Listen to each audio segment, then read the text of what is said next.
So I'm testing which of the filter chips my Juno 106 is wrong.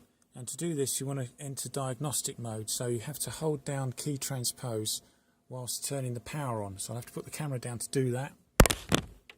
Pressing key transpose, turning the power on, and then it briefly shows C there. Sorry I couldn't show you that, but then you hold down 1 and 2 together and then you start playing your keys.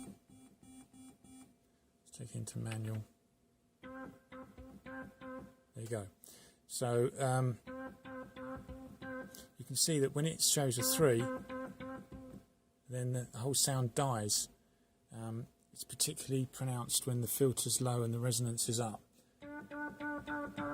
Doesn't matter what the note is. As soon as it hits 3, that'll be filter chip number 3. The thing's duff. So I can't play it like that. I need filter chip 3 replaced.